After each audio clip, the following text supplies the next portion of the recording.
Olá pessoal, eu sou a Karen Vorkman, eu sou a diretora e fundadora do Museu da Pessoa e acabei de ter uma conversa extraordinária do programa com Ariel Veríssimo no programa Conversa do Cotidiano.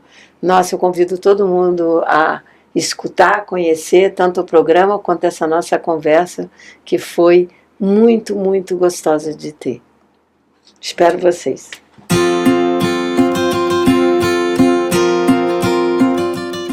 Oi, tudo bem? Hoje eu trouxe uma pessoa aqui para a gente conversar, uma mulher muito especial. Ela é uma das criadoras do Museu da Pessoa, que é um museu que eu adoro, que conta a história das pessoas. Além disso, ela é uma pessoa super fantástica, uma sensibilidade muito grande para lidar com o humano, com as pessoas. Ela tem filhos maravilhosos, tem histórias lindas para contar. Então eu queria que ela se apresentasse. Oi, Kari. Oi, bom dia a todo mundo que nos escuta, bom dia a você, que é uma pessoa que eu adoro e admiro muito, importante na minha vida. Obrigada pelo convite, obrigada, Rodrigo, pelo convite e pela acolhida. Amém. Para me apresentar, bom, meu nome é Karen Vorkman, eu nasci no Rio de Janeiro em 1962 e eu sou filha de uma família basicamente de imigrantes. Meu pai nasceu na Polônia e a minha mãe nasceu no Brasil, mas os pais dela já não nasceram no Brasil. Minha avó materna veio da Romênia e meu pai nasceu na Polônia. Eles todos são judeus e meu pai veio para o Brasil ainda criança, em 1939, eu acho que foi o último navio que saiu da Polônia antes da guerra. Então eu vim um pouco dessa história, posso dizer que sou a primeira geração aqui e apesar disso eu tive uma vida muito carioca no Rio de Janeiro, de muita praia, muita arte, no momento onde eu cresci, que foi no momento da ditadura militar. Então, também de muita consciência, assim, quando eu cheguei na adolescência, eu acabei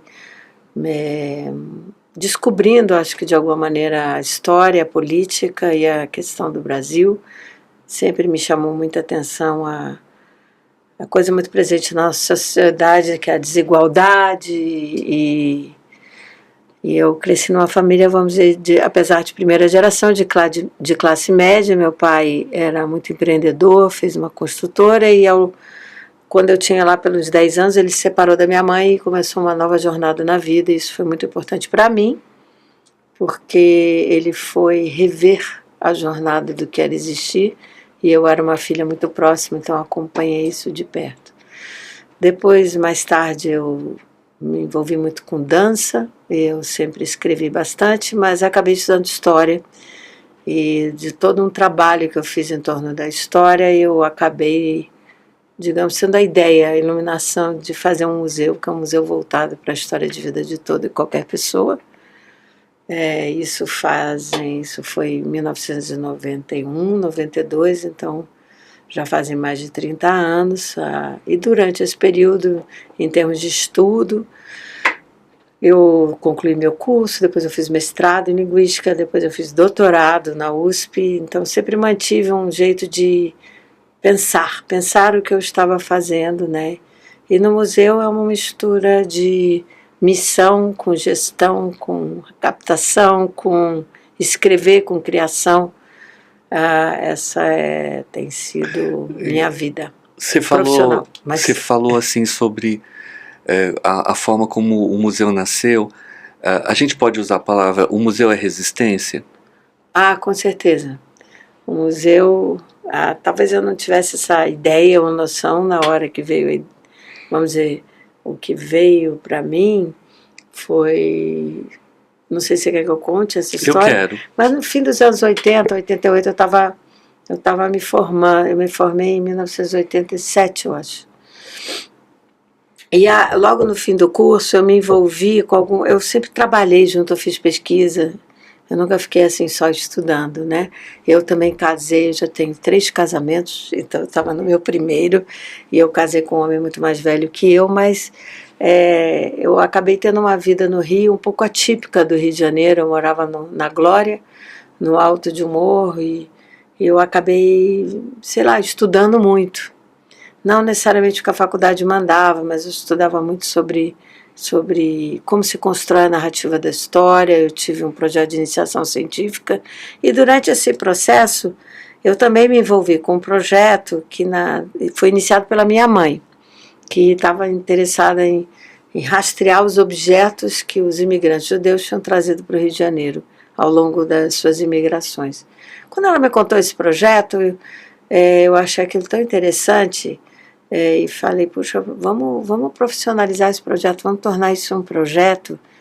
E ajudei a escrever a ideia e anexei a essa ideia dos objetos a ideia das histórias. Porque eu já tinha trabalhado na Funarte, e na Funarte eu tinha ficado 3 anos trabalhando com um fotógrafo genial, chama-se José Medeiros, morreu já. Ele era uma figura incrível, porque ele foi, eu acho que criou a luz da fotografia no Brasil. Ele trabalhou numa revista, o Cruzeiro, que foi, vamos dizer, a Globo dos anos 40.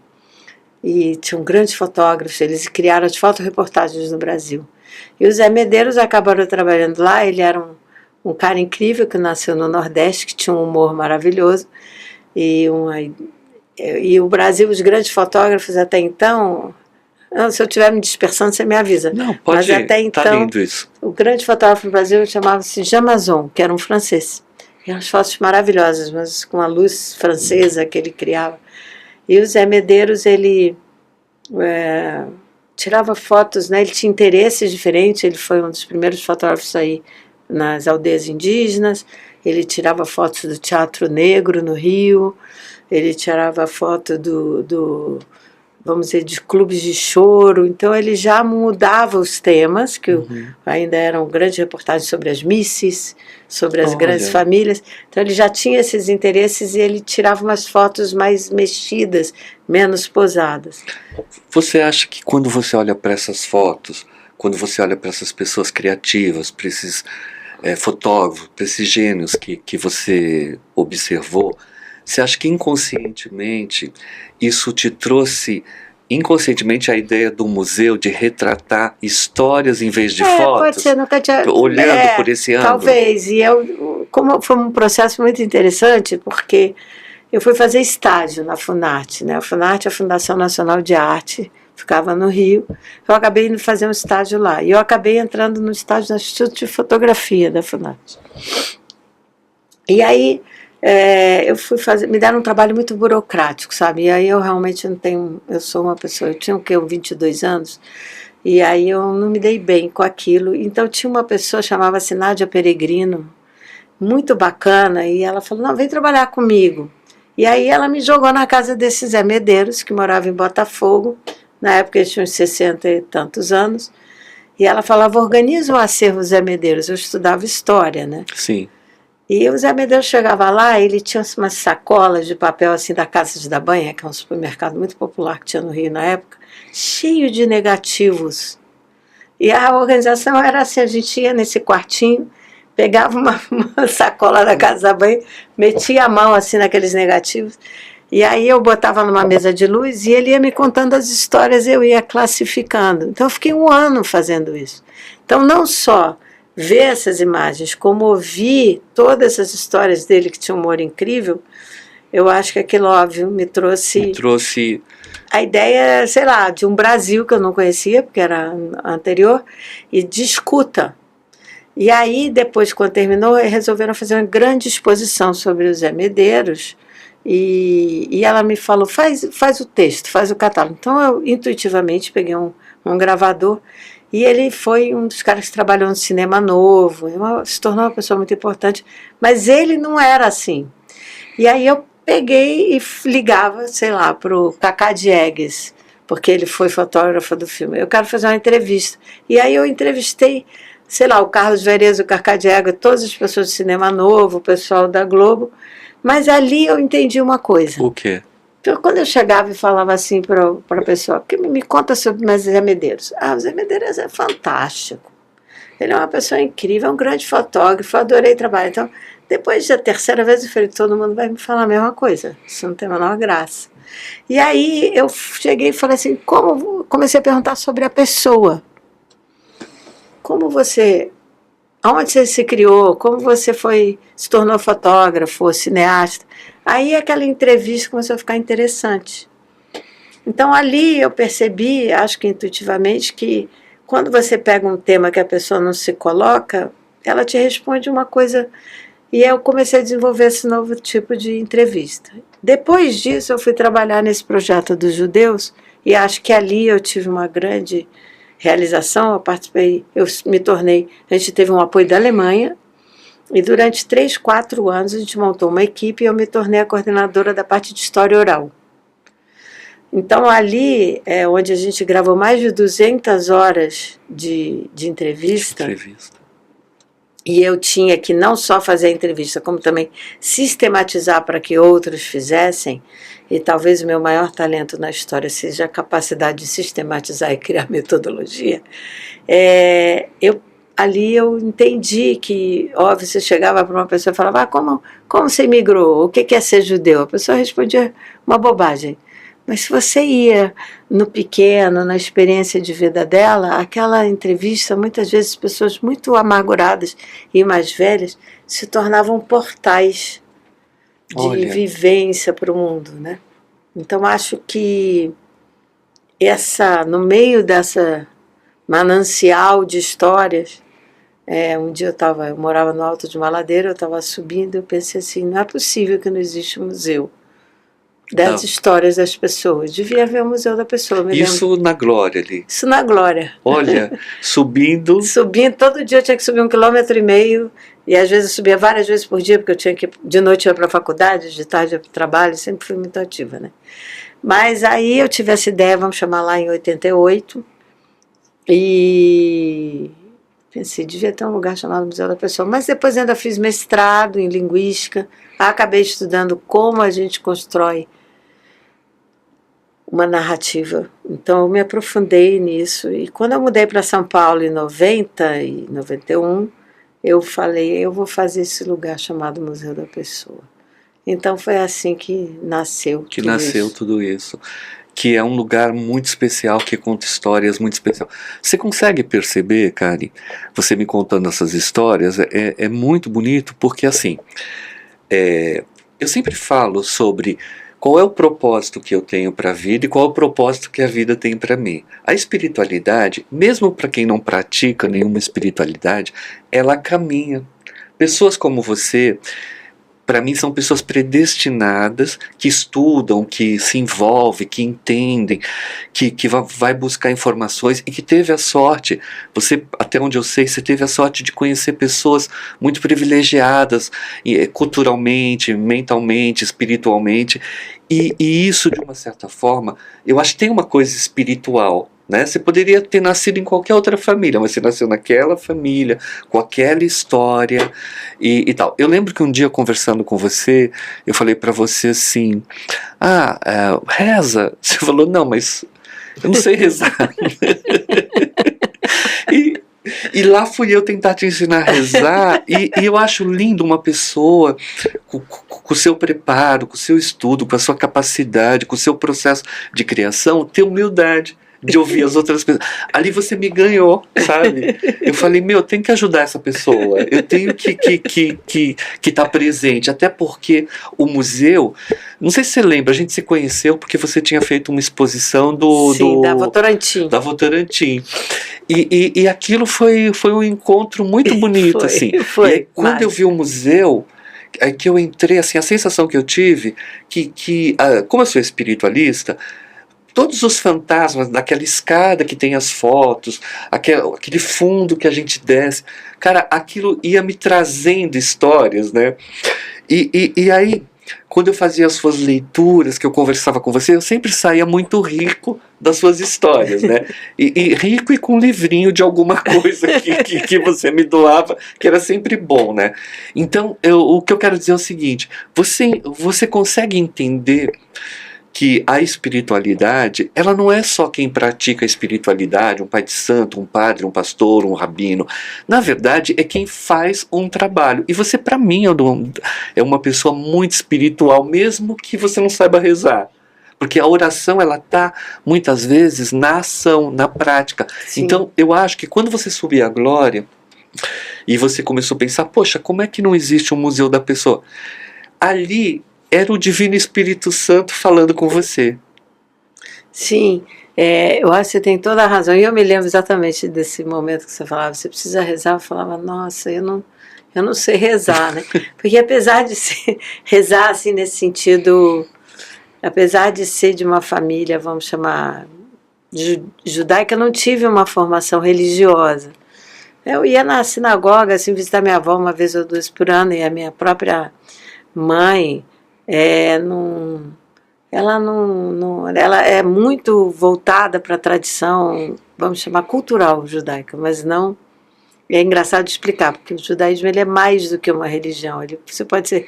Tem muito judeu ateu, inclusive, judeu budista, tem de tudo. Então, eu não tinha, inclusive, as rezas, quando você vai, são hebraicas, eu não entendo.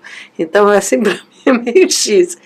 E aí, você me falou aquilo e eu falava, mas eu me lembro que você me deu a reza, eu fazia todo dia. E com o tempo, eu acho que eu fui percebendo, né? E hoje eu me sinto muito mais próxima do que a gente poderia chamar de espiritualidade, que eu fui aprendendo, né? E você foi uma pessoa importante nesse sentido, de mostrar que aquilo que eu estava fazendo, ele tinha uma dimensão, vamos chamar, que eu sempre disse política ou cultural, mas ele tem uma dimensão, e cada vez eu entendo mais também. Isso, espiritual. E todas as coisas que eu fui fazendo, né? Tem uma intuição tão forte, uma coisa que vem e diz assim, agora tem que fazer isso, agora fazer aquilo. Eu acho que eu nunca atribuí isso a uma... Eu entendi que esse era meu propósito, isso eu logo entendi. Isso é o que a vida está trazendo e essa é a roupa que eu vou vestir. Mas eu acho que eu cresci na minha compreensão ao longo desse período de perceber que além vamos chamar, do trabalho, além da perseverança, além vamos chamar, vocação política ou cultural que aquilo tem, eu acho que tem uma dimensão muito maior e que eu comecei a ir percebendo e aprendendo de uma maneira mais sensitiva ou sensível, né?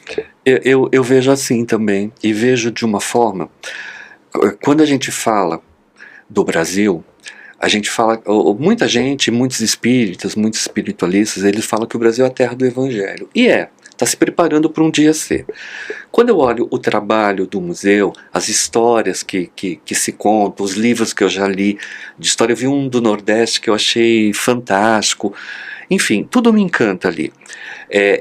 Eu sinto que o museu ele faz um trabalho fundamental para quando o Brasil for essa terra do Evangelho, está tudo ali, está tudo contado. Então, diante disso, você tem alguma história de alguma pessoa que vocês entrevistaram no museu, que vocês escreveram sobre, que te toca e que você poderia contar assim, que foi importante para você como mulher, como pessoa, como historiadora?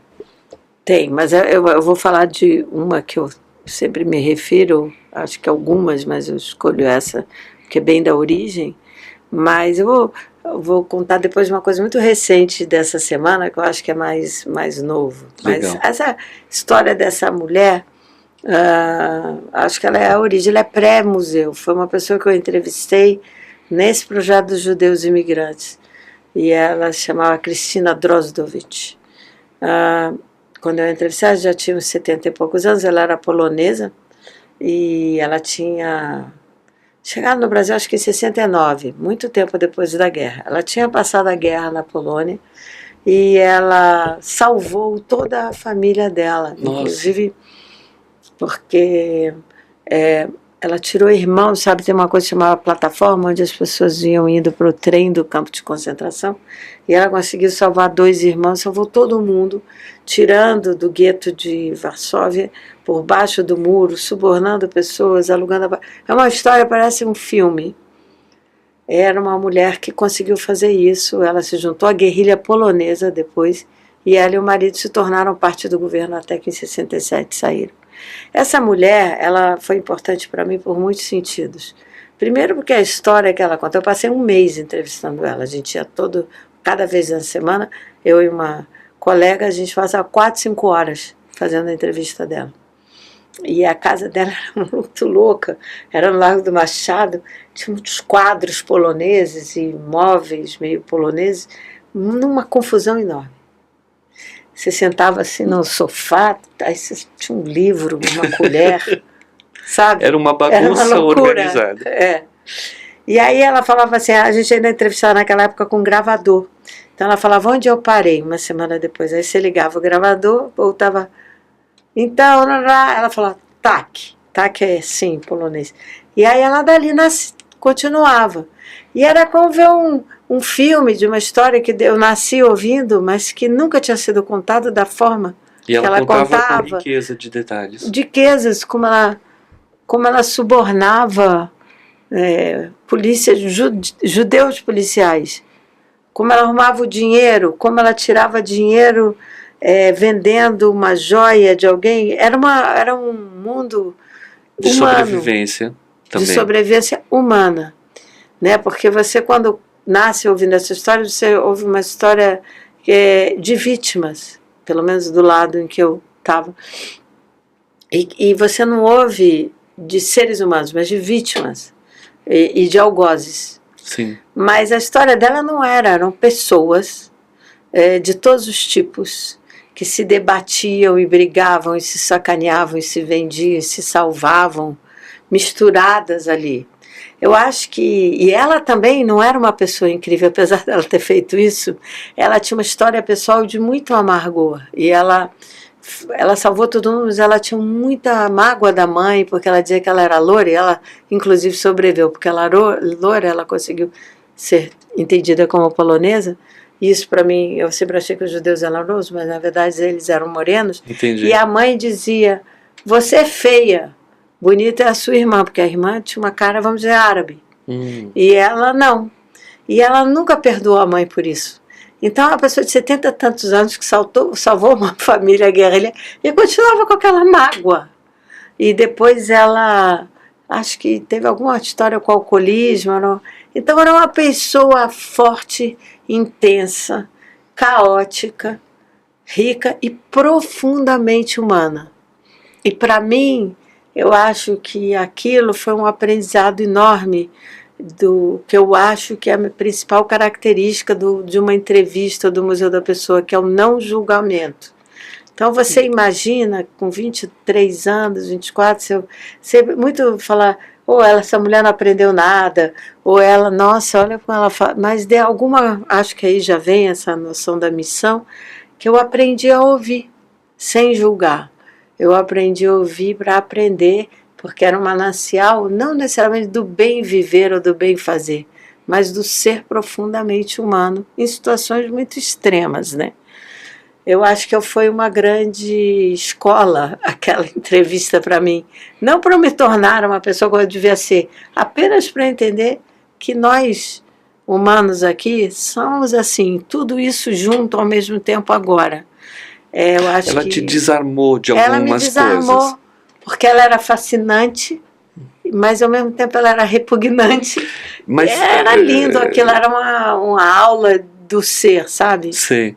A sensação que eu tenho quando você fala dela, que ela era uma pessoa brilhante, mas ela tinha uma amargura da própria existência. E aí é muito interessante, eu vejo sempre a espiritualidade nos lugares, né? Então, de uma certa forma, ela precisava ser essa pessoa machucada pela mãe, pela história, pelos dogmas, enfim, para poder ser uma pessoa útil e um instrumento espiritual para salvar. Porque para você sobreviver naquele lugar, naquele momento, é raro isso. É muito raro. Não só sobreviver, como salvar toda uma família. E mais interessante que o marido dela, eles se davam muito mal, brigavam muito. Não é o marido da época, porque ele perdeu toda a família e essa não, mas namorados possivelmente. Então eles se juntaram depois da guerra, né? Ele era uma pessoa ele é muito interessante também que ele era microbiólogo, ele se dedicou a salvar pessoas do gueto também, como polonês. Mas não, ela salvou a família, depois ela foi para a guerrilha. Então, como tem histórias incríveis, porque ela fingia que trabalhava, alugava um apartamento, Bom, todo mundo tinha que ficar parado dentro de um armário o dia inteiro, porque todo mundo denunciava. Então, se alguém saísse e caminhasse, o vizinho de baixo podia ter ido nesse apartamento. Ela não está, é um esconderijo. Então, isso durante um ano, ficava todo mundo deitado no armário, aí ela chegava de noite, como se estivesse chegando do trabalho. E ela precisava trazer comida, mas que ela trazia comida para 20, sei lá, 15 pessoas que moravam ali dentro, os vizinhos olhavam e falavam, é comida demais. Então ela explicava essas técnicas. E quando ela chegava, as pessoas conseguiam sair desse armário, mais um por vez, para não parecer que tinha mais gente. É isso que interessante. Que você ia aprendendo. E você olhando para ela, quando ela ensina essas técnicas, você acha que isso, ela se adaptou pela necessidade de não dar bandeira? Ou você acha que ela tinha uma inteligência rara? Eu acho que ela era uma guerrilheira, uma sobrevivente, uma mulher que estava determinada a sobreviver a salvar o próximo. E a salvar. Então, ela muitos detalhes, porque ela tinha 2 apartamentos, um onde ela realmente vivia e atuava como guerrilheira, e esse que ela ia de noite para a família. E nesse que ela veio era um quarto na casa de uma mulher.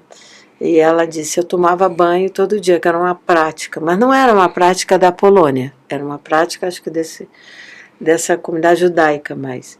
E aí um dia a mulher falou assim para ela, você toma banho demais, você não é judia? Então ela ia te contando detalhes que se você vê no banco, você não sabe que é assim que se decide a vida, sabe? Eu acho que ela era uma pessoa determinada e também com sorte e muita garra. Então eu acho que essa mulher me marcou, vamos chamar pelo personagem que ela era, mas se você dizer na minha vida como uma pessoa que se dedicou a criar e ouvir e guardar histórias de vida, a aprender, assim, foi uma aula prática da escuta, que eu acho que o Museu da Pessoa é sobre aprender a ouvir. Então, eu acho que ali, depois eu estudei muito, entendi, criei uma filosofia sobre isso, mas ali foi um exercício permanente de escuta, que se você julga na hora que está ouvindo, você para de ouvir. Você começa a engatar nos conceitos que você tem. E quando você tem 22, 23 anos, você tem muitos conceitos sobre a vida. Verdade. E ali foi uma aula de mestrado, doutorado, de escuta, né? E ela tinha que idade naquele momento? Naquele momento ela deveria ter 70 e tantos anos. E você 74, 23, 22, 23 anos. 22, 23, nesse momento que eu fiz isso aí. E ela está sempre na sua memória? Quando você me perguntou assim, uma pessoa marcante, ela volta muito. Eu fiz uma tese de doutorado e botei ela na introdução, porque ela é um símbolo. Talvez hoje foi a primeira vez que eu disse que ela me ensinou a ouvir, mas ela na época me fez perceber também. Uma vez eu fui no TED, sabe, esse TED Talks, e eu também comecei com ela, porque outra coisa que ela me ensinou, ela era uma pessoa de esquerda naquele momento, uma pessoa que acreditava no socialismo, na igualdade entre pessoas.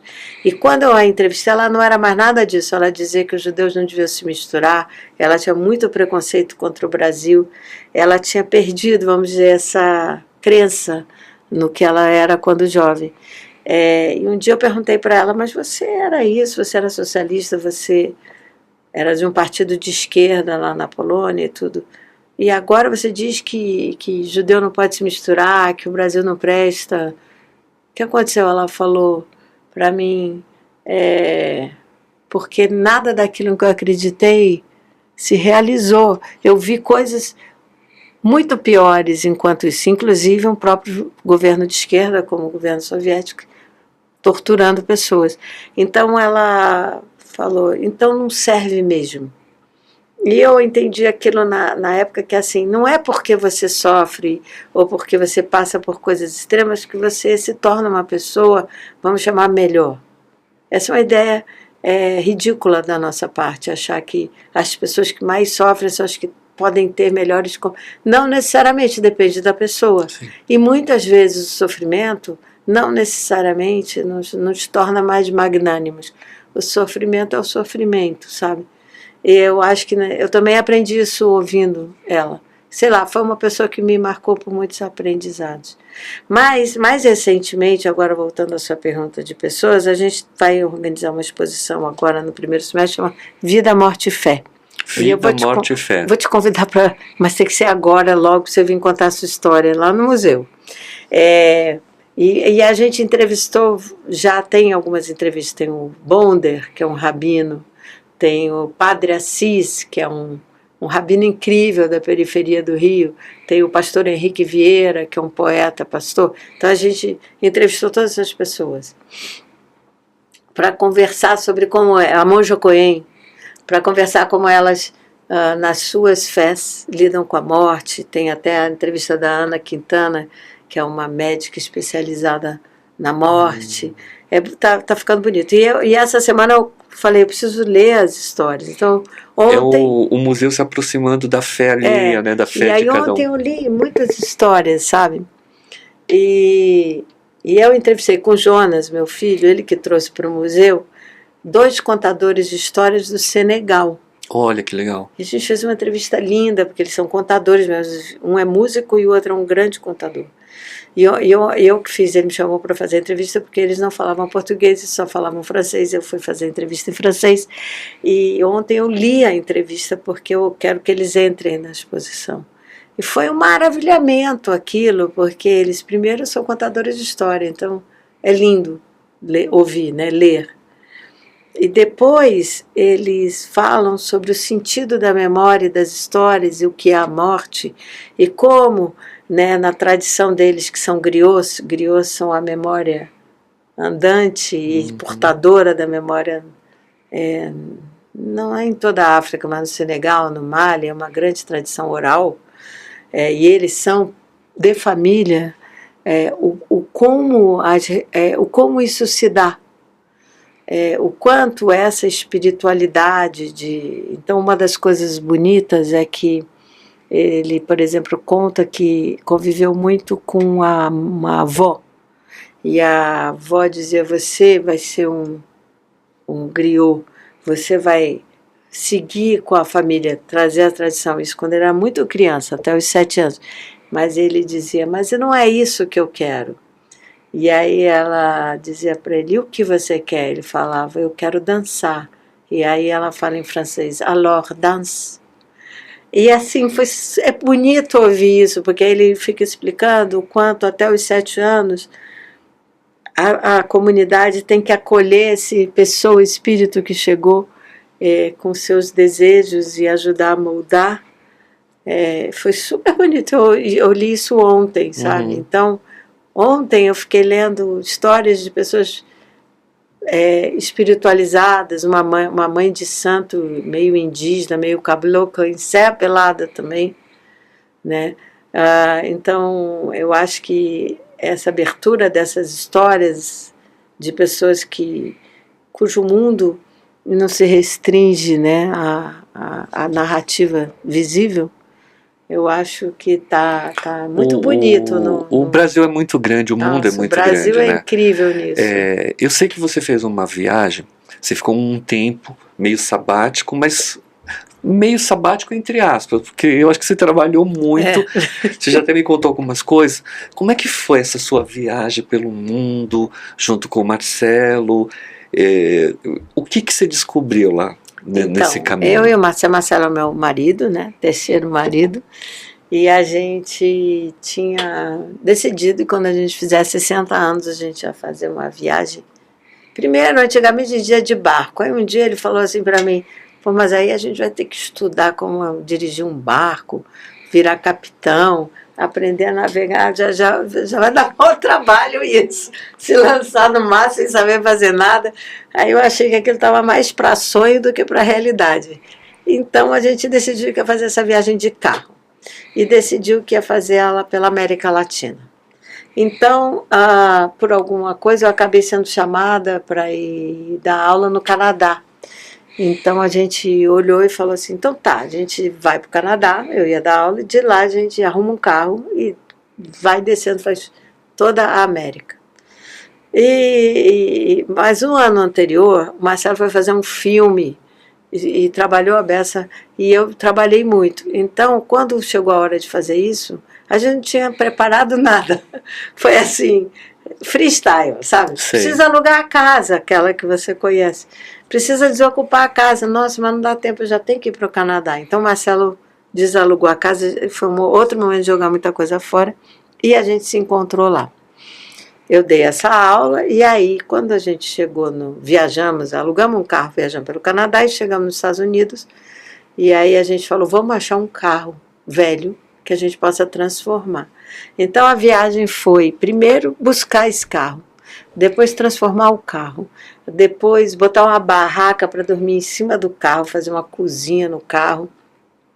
E tudo isso a gente foi construindo, descobrindo na hora. E dali a gente saiu, vamos chamar de São Francisco, embaixo para o México. E aí, México, aí fizemos a América Central inteira, né, viajando de carro. Passamos do México para Guatemala. E aí é igual essa mulher que eu contei da Polônia. A gente fala assim, parece uma coisa fantástica, mas os problemas é a fronteira. Se perder o papel que te deram na fronteira do México e entra na Guatemala, o cara fala o papel, você fala, que papel? E aí você fica parado, aí um calor, os cachorros, os caminhoneiros, assim, uma viagem muito concreta.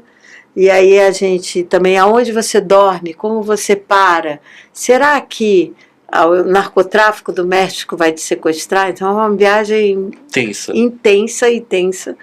E aí a gente foi da Guatemala a gente passou para Salvador, Honduras, Nicarágua, Panamá, eu acho. Dali a gente botou o carro num navio, cruzou para Cartagena, na Colômbia, e veio descendo até chegar no Chile. A ideia era descer Chile-Argentina, o Marcelo é argentino, e voltar para o Brasil. E no Chile, no meio do deserto, no Chile, o carro começou a soltar uma fumaça. Aí a gente entrou no mecânico, e o mecânico destruiu o carro. Foi uma pessoa errada no lugar errado. E depois de um mês a gente falou, bom, então tá bom, vamos voltar, e deixamos o carro lá. Então foi uma jornada, acho que desde que eu fui para o Canadá foi 1 ano, mas desde que a gente entrou na estrada foram 7 meses. Conhecendo o quanto a gente no Brasil, apesar de se chamar latino-americano, tem zero noção do que é a América Latina, desse mundo imenso no qual nós estamos inseridos, que tem uma história comum de colonização muito violenta, mas de histórias, né, de países cujas ancestralidades são presentes o tempo todo, porque são grandes impérios, né? O México é uma loucura de impérios, de incas, astecas, né? O Peru, Inca, os maias e todos os povos indígenas, não são só esses 3, que ainda falam suas línguas, que estão ali vivendo e comendo, e foi muito, muito, muito, muito rico. Ainda quero faremos um livro sobre tudo isso. E você trouxe história de pessoas? Sim. Aí, como eu também não consigo ficar só viajando, eu já falei, bom, vamos fazer um projeto chama Las Américas e Suas Histórias. E era um projeto de mapeamento mesmo, de pessoas que trabalhavam com memória, ou com memória e cultura em territórios, e identificando essas pessoas e fazendo histórias de vida com elas. Então acabamos construindo uma série de entrevistas e um blog, né, de conhecimento também desses territórios, e eu acabei construindo um blog mesmo no LinkedIn do museu. Esse material hoje a gente consegui transcrever tudo, a gente corrigiu, tem uma coleção no museu, mas dele. Eu quero tornar isso realmente um livro a partir dessas histórias, né? Histórias incríveis, e que quando você olha a microhistória e o quanto isso conta, né, daquele contexto da pessoa, também é uma grande viagem, não só pelas estradas da América Latina, mas pela América Latina em si. Me diz uma coisa mais íntima. Essa jornada toda do Canadá pela América e tal, você indo com seu marido, que é um cara muito legal, assim, o Marcelo, é um artista também. O que trouxe de bom para a relação? Foi legal? uniu mais vocês? Vocês conseguiram se sintonizar mais? Você acha que para os casais isso é uma experiência legal? Eu acho que para os casais é assim, ou você vai separar ou você vai ficar mais junto. É um teste, sabe? Vocês sobreviveram, né? Não, a gente ficou mais junto, a gente sempre teve, eu acho que a gente reforçou a gente tem um jeito muito próximo de estar no mundo e complementar. E isso foi muito importante para essa viagem, porque eu acho que a gente tem um espírito comum, porque não é uma coisa fácil, entendeu? Não é você vai tirar uma semana ou duas de férias e vai nadar num lago. Não é assim. Não, né? Você tem que tomar decisões, é meio árduo. Então, acho que aquilo e o jeito que a gente se colocava diante das adversidades ou das belezas foi muito complementar. A gente, óbvio que se acaba briga de vez em quando, mas a gente não brigou muito, a gente se juntou mais, foi muito legal. Então, e tínhamos papéis, por exemplo, o Marcelo, ele dirige muito bem, então toda a parte, ele fez o carro, e ele entende disso, é uma pessoa que faz isso, né, que montou, que conseguia lidar com toda essa parte, vamos chamar, prática. Eu sou muito prática também, mas assim, eu não tenho nada a ver com carro, com esse mundo, assim. Então, a gente era meio eu entrava na internet, a gente descobriu um aplicativo que era para se descobrir onde dormir, como ler, e eu ficava responsável por isso. E por decisões, assim, também, eu falo muito com as pessoas, né, consigo. Uhum. E ele, por um parte, a gente se juntava. E o nosso maravilhamento também com a natureza é comum. Então, vamos parar aqui, estava um frio no Pacífico, o Pacífico é um mar pouco acolhedor, não é o Atlântico. Então, às vezes está no meio do deserto, é um calor ou um frio, e a gente fala, mas a gente precisa mergulhar nesse mar. E essa aventura de conseguir largar o carro, porque a gente queria mergulhar, num lugar completamente inóspito, acho que a gente tinha essa coisa junto, sabe?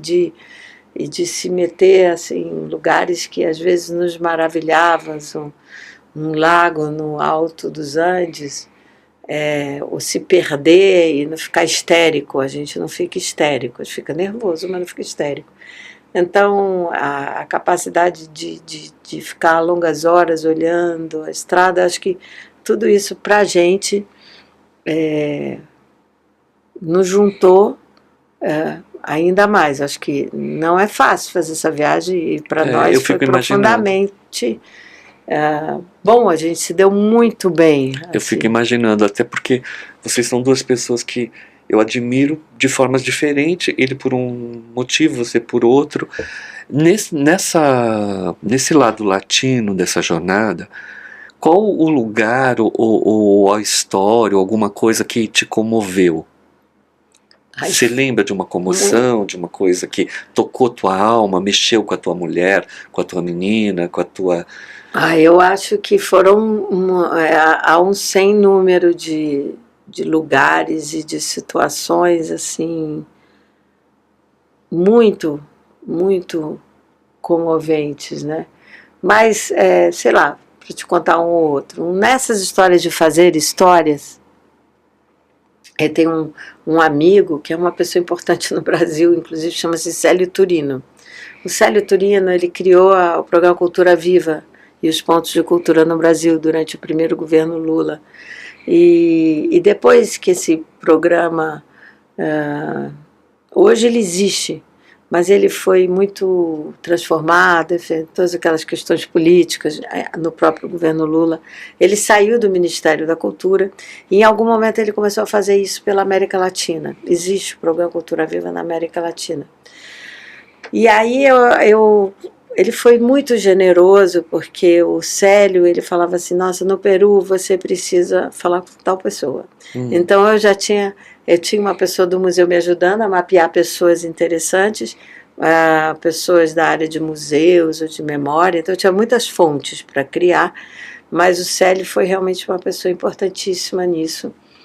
Então, um lugar que a gente estava chegando no Peru, em Lima, ele falou, você precisa muito falar com essa pessoa. É um casal, eles construíram uma biblioteca no deserto. Olha só. A gente chegou em Lima, e Lima é uma cidade no Peru, é a capital do Peru, e você viaja pelo deserto.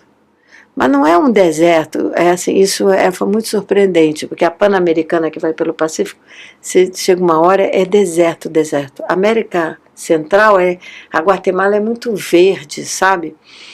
O Panamá é muito bonito, a Colômbia é muito verde. De repente você começa a encarar coisas que são desertos. O México tem muitos desertos, mas o México são desertos cheios de cactos. Esse deserto, que é o deserto mais para cá, ele é um dos lugares mais secos do mundo. E são lugares que você pensa, como o ser humano vive aqui? Então isso era muito forte ver isso. Não era muito bom, era estranho.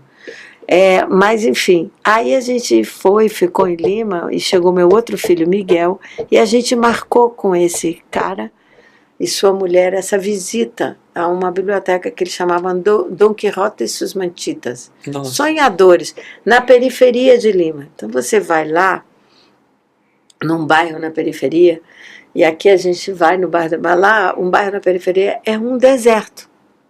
Então você vê que as pessoas às vezes constroem casas, não precisa nem construir telhado, porque é um deserto, e não tem água. Você sabe o que é morar num lugar que faz um calor e não tem água? E eu achei aquilo incrível. E no meio daquilo que não tem água, que você sobe, são ruelas, né? Eles nos apresentaram, por exemplo, um comedor coletivo que eles organizaram no Covid. Então você descobre que tem solidariedade. E tem essa biblioteca de jovens que me entrevistaram o Miguel e que eu entrevistei eles, que estão há 25 anos trabalhando com esses jovens construindo livros e histórias, e eles contando histórias. Então você fala, nossa, o ser humano pode ser horrível, porque você está no deserto e é cheio de lixo no deserto, e de repente tem uma coisa como uma biblioteca no deserto, de pessoas que sonham. Isso eu acho que... Foi um momento brilhante. Eu vivi brilhante. Muitas situações assim de fantásticos, sabe, de momentos, às vezes de desalento também, porque não é simples a América Latina, né? É complexa, né? Mas de um maravilhamento e talvez de perceber essas outras culturas que a gente não conhece, indígenas, né? Uhum. E de pessoas muito, muito, muito generosas, muito interessantes, humanas também. E espirituais, né?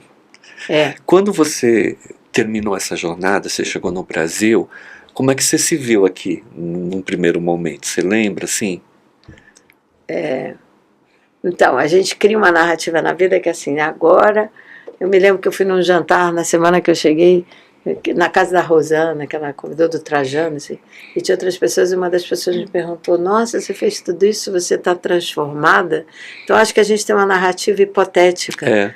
A jornada do herói, agora eu sou outro ser humano. Não eu não acho nada disso. Eu cheguei, vivi isso, e aí cheguei aqui e a gente tinha largado a casa, né? Alugado a casa, tinha que descobrir uma casa para morar, montar essa outra casa, foi muito cansativo. E de repente, eu também descobri que coisas que você deixa porque você está muito cansado, elas não desaparecem, elas voltam. E você está ali, talvez você está com uma energia renovada, uma dimensão de olhar renovado, mas você precisa lidar com as coisas que você não resolveu. Então eu acho que pelo menos o ano passado, se você dizer foi um ano meio atribulado, na verdade, a minha volta, porque eu não sei o que eu estava imaginando. Marcelo um dia falou assim para mim, depois que a gente voltou, eu acho que a gente achou que não ia mais voltar para cá, né? Porque a gente deu tudo, deu fogão, deu a geladeira, sabe? Tinha que comprar tudo, mas a gente ficar na internet, ter que comprar tudo de volta. Eu acho que houve uma expectativa de vamos mudar. Só que, de repente, a gente voltou e tinha que reorganizar as coisas, mas já vindo de outro lugar, então não sei se foi um ano muito simples. Foi um ano intenso, muito tenso, na verdade, de retomar coisas, entender. Eu acho que por isso talvez eu tenha começado esse ano contando para você que eu fui no Museu da Pessoa e organizei coisas físicas. Eu estou fazendo isso, vou dedicar janeiro a jogar coisas fora. E a primeira coisa que eu fiz, que eu voltei das férias, eu tirei um fim de ano, foi reorganizar o armário da cozinha. Eu voltei com essa necessidade, talvez com a vontade de que então eu vou iniciar um novo momento, mas talvez eu preciso reorganizar, porque o ano passado foi, sabe quando você chega, a vida está andando, e uma coisa que você descobre quando você viaja é o tempo. Você falou do tempo. Essa foi uma coisa que eu descobri. Quando você está viajando e descobrindo coisas novas, uma semana é um ano. Um dia é um mês. O seu tempo é imenso. Eu entendo. É imenso, porque você vê coisas novas e você faz coisas novas todos os dias. Imagina, você tem que descobrir um lugar para dormir, botar o carro, abrir a barraca, ver onde que ela pega a luz e o banho. Às vezes dá certo, às vezes não dá certo. Aquele dia, às vezes a gente passa 3 meses ou 3 anos aqui e não pensou sobre isso. Uhum. Então, esses 7 meses que eu falo, eles foram 7 anos, 70, 700. E aqui, quando eu cheguei, as pessoas, um ano aqui não é nada, porque a sua vida está rodando. E eu descobri que a nossa vida, sobretudo numa cidade grande, em São Paulo, é que nem a esteira da academia. A gente fica assim, ó. Perfeito. Aí você chega, a pessoa fala, nossa, que legal, você voltou, que bom, e continua ali. E essa talvez tenha sido a minha maior percepção. Você falando, eu lembrei do meu baralho do cotidiano, que tem a carta 12. A carta 12 são 2 pássaros que estão voando. Então, quando a gente pensa em pássaro, o que a gente pensa? O pássaro, ele é muito inteligente. Todo mundo pensa que pássaro é delicado, é frágil, mas se você brigar com ele, eles são fortes, eles têm força. E o pássaro, conforme as estações, ele muda e ele volta. A sensação que eu tive é que vocês eram esses 2 pássaros que deram uma volta, voltaram. Mas vocês trabalharam o quê? A mudança, a viagem, a transformação, o desapego e depois a reconstrução. Então, esse novo período é uma reconstrução, mas com muito mais conhecimento. Sim. Você nunca mais vai ser a mesma, o Marcelo nunca mais vai ser o mesmo. E vocês vão ter que continuar trabalhando o desapego e voltando para a Mãe Terra para ancorar um novo. Então, essa limpeza que você me falou do museu, esse desapego que você está fazendo, é fundamental. Eu preciso, quando você tem um guarda-roupa que tem 40 peças, aí você resolve fazer uma limpeza, você tira 30 e fica 10. E 30 cabides vazios. O que vai acontecer? Você vai ganhar mais coisas, você vai comprar, o universo logo vai te trazer. É exatamente isso. Quando a gente abre um espaço, a gente reconstrói. Talvez, pela minha ótica espiritual, o teu consciente não tenha tanta consciência, mas o seu inconsciente está fazendo uma mudança que eu tenho certeza que vai ser muito bom para a sua vida e principalmente para o museu. E falando no museu, eu queria que você falasse aonde porque muitas pessoas, muita gente que ainda não conhece o museu, quando eu falo com amor, eu falo com encantamento, porque o museu para mim é um lugar espiritual. Não é uma igreja, mas funciona como, sabe? Quando eu vou para lá, eu gosto de estar ali, eu gosto de me sentir útil para aquele lugar, sabe? Porque para mim ele representa a memória. Não é mais do Brasil, do mundo. Quando você traz judeus, alemães, todos os povos, né? E eu vi uns cartões ali que tinha coisas da infância, eu até peguei os cartões. É de uma delicadeza. Então o mundo precisa conhecer. Então eu queria que você falasse aonde fica o museu, como que as pessoas fazem quando elas quiserem visitar, que é muito interessante. O museu, Museu da Pessoa, ele é um lugar diferente. Ele é o primeiro museu virtual do mundo. Do mundo. Okay. Porque ele nasceu em 1992, vamos chamar assim, já com a ideia. É um museu virtual. Não tinha nem internet, né, nem e-mail. Mas era uma ideia de que, como é um museu de histórias de vida, não fazia sentido fazer uma casa.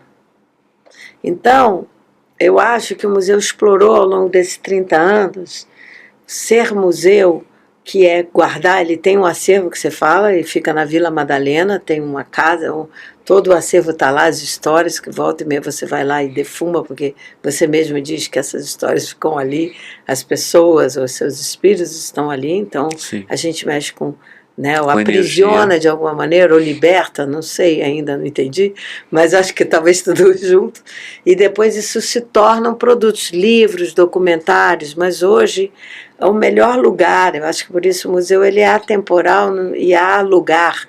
Há lugar significa que ele se beneficiou da internet, que hoje se tornou, por incrível que pareça, um lugar que talvez esteja nos fazendo mais mal do que bem.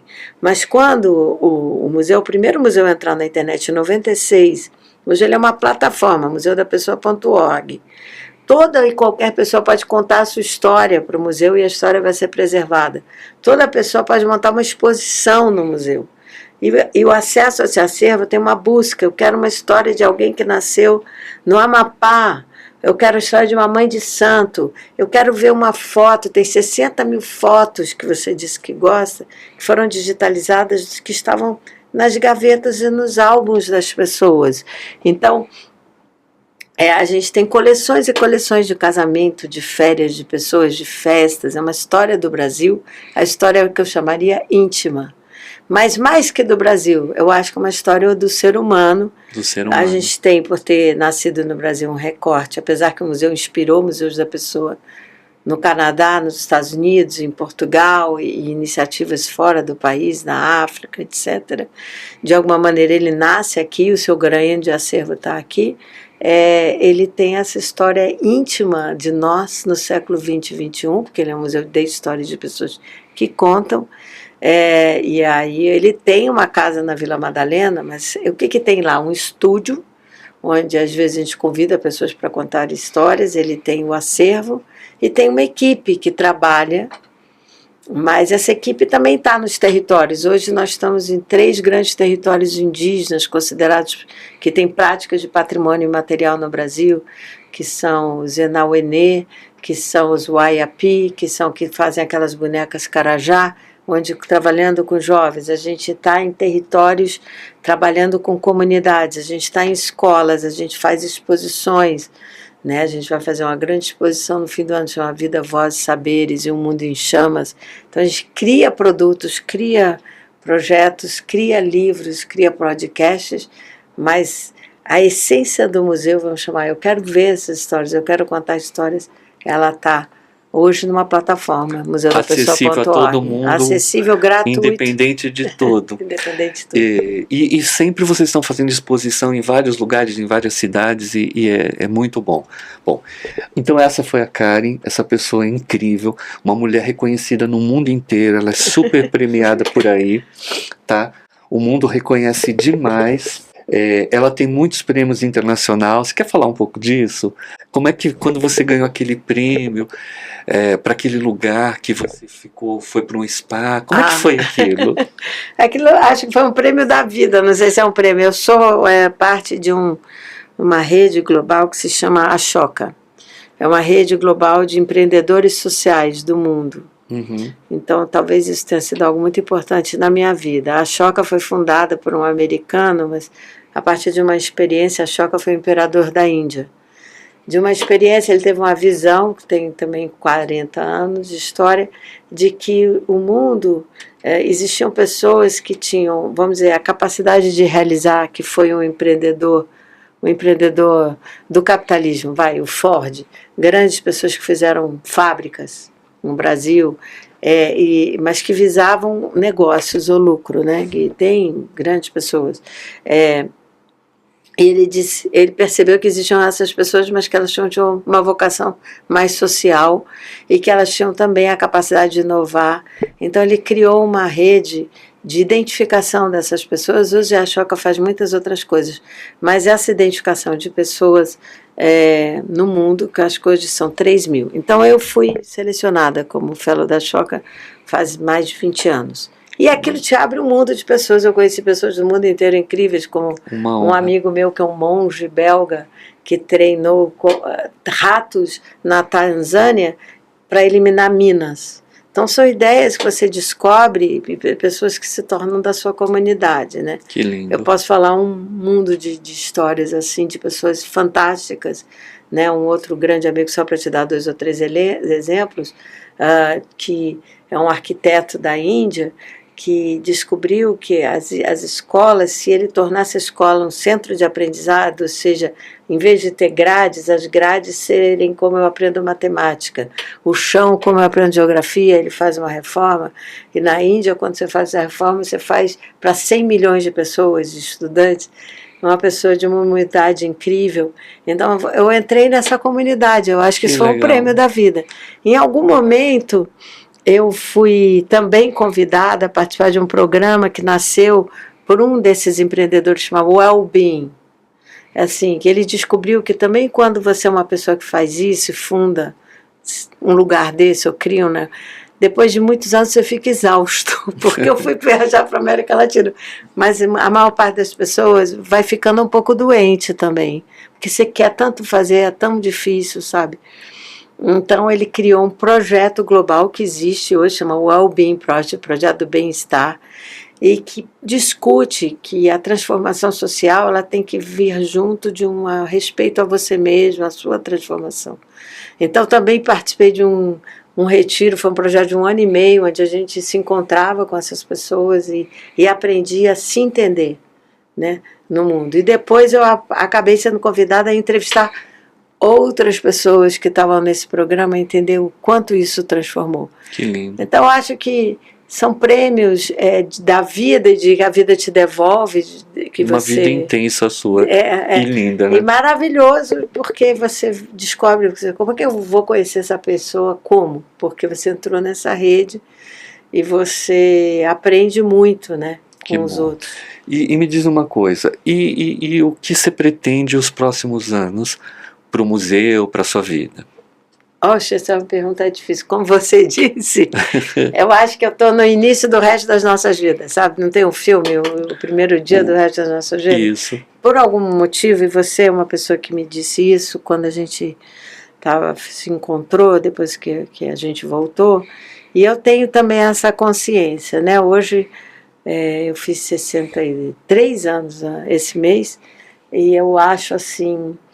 que a vida ela podia, é uma brincadeira, mas ela pode ser feita em 3 terços, pelo menos a primeira terço da minha vida até os 30, de alguma maneira, eu também viajei, fiz muita coisa, casei, estudei, eu sou uma pessoa intensa, mas ali de alguma maneira foi, me formar, criar musculatura, e aí dos 30 aos 60, de alguma maneira eu fiz o Museu da Pessoa, né? Foi 29 anos, foi quando eu disse, é isso que eu vou fazer.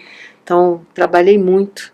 Tive 2 filhos, né? Descasei, casei, fiz umas 3 casas juntas com os filhos, com o museu. Construí muitos livros, exposição, muita coisa. Dos 30 a 60, esse momento de muita atividade, muita construção, né? Muito, a maior parte com o pai dos meus filhos, que também é fundador do museu, que é o Zé Santos, que hoje é escritor, e depois, a partir, já não é tão literal assim, eu acho que eu fui entrando nesse outro momento, um pouco de exaustão, um pouco de né, de voltar também para você, os filhos crescem, meus filhos talvez são pessoas que eu amo muito, são poetas, escritores. E tem o Jonas, né, o Jonas, que te trouxe, eu acho que o Jonas ele foi fundamental para o museu, para trazer o lado indígena. Hoje ele está lá no Zé Anauê, né, trabalhando, então assim, os filhos vêm para a gente aprender, e acho que agora, o futuro, acho que o museu, que eu sinto como um filho, ele precisa florescer cada vez mais, se tornar muito mais conhecido, muito mais relevante na vida do Brasil e talvez do mundo. Eu acho que a gente tem um planejamento para fazer acontecer isso. E aí tem essa questão, e você, né? Eu acho que, como você já me disse, eu sempre teria um papel nisso, mas eu busco uma transformação nesse papel. No fundo, às vezes eu me pego lá do meu íntimo desejando uma exploração maior de tudo isso. No fundo, eu também sou uma escritora, como meus filhos e como isso tudo de escrever histórias de vida. Então acho que eu tenho um projeto talvez mais pessoal de conseguir trabalhar com o meu olhar todo um pedaço dessas histórias que foram coletadas e ao mesmo tempo ajudar o museu a florir. Acho que talvez está um pouquinho mais perto da natureza, da água. Amém. E eu e o Marcelo estamos com essa necessidade, com essa vontade. Mas o que a vida vai trazer, só a vida dirá, né? Karen, como que as pessoas poderiam colaborar com o museu? De que forma isso pode ser feito? Então, o museu, ele é o Museu da Pessoa, mas podia ser o Museu das Pessoas. Ele é um museu cuja história de toda e qualquer pessoa tem valor e entra para o museu. Então, ele tem um lugar chamado Conte Sua História. Então, se você quer contar a sua história ou contar a história da sua família, da sua cidade, de alguma coisa, você pode entrar na plataforma museudapessoa.org e escrever: eu quero contar a minha história, a sua ou de outra pessoa, e isso é absolutamente gratuito. Essa história vai ser tratada e vai se tornar parte do acervo do museu, vai ser exposta. Então, uma forma importante de você colaborar é contando a sua história, ou contando a história de quem ou de que grupo de pessoas você gostaria de preservar. Outra forma, o museu ainda nisso tem outras ferramentas, como montar uma coleção. Hoje, professores de todo o Brasil usam as histórias do museu e montam coleções sobre essas histórias, às vezes para aula, às vezes, por exemplo, tem alguns colaboradores que fazem histórias de toda uma cidade, histórias de benzedores e benzedoras. Ótimo. E aí olham o acervo e propõem isso. Então o museu tem muitas ferramentas interativas que permitem que a própria pessoa se torne acervo do museu, se torne uma pessoa atuante, propõe uma exposição, uma coleção. Você pode ser voluntário do museu e também tem um lugar lá que chama Seja Voluntário, e aí você pode se inscrever. Hoje voluntários revisam histórias, contam histórias, e você pode também contribuir financeiramente com o museu, doando, né? E também pelo site você consegue acionar isso. Então acho que tem muitas formas de o museu servir a sua vida e de você servir ao crescimento do museu. Maravilha, perfeito. Bom, eu tenho para dizer o seguinte: o museu para mim é muito especial, ele é espiritual, porque quando a gente fala de espiritualidade e quando a gente tem um lugar desse, criado por ela, pelo primeiro marido, por toda essa equipe maravilhosa, que traz, e quando eu leio essas histórias, o que eu vejo? Eu vejo espiritualidade, eu vejo amor, eu vejo fé, e é um lugar que ele acolhe todo mundo, de todas as cores, de todas as línguas, de todos os lugares. Então assim, o que eu tenho é te agradecer muito, muito a sua existência na Terra. Para mim você é um ser espiritual. Querido, as pessoas, por favor, procurem o museu, apoiem o museu, tem muita coisa do museu linda espalhada por aí. E tenha certeza, quando você estiver buscando qualquer informação do museu, você está fazendo espiritualidade, que é o que eu acredito. Gratidão. Grata, querida. Obrigado. Obrigada.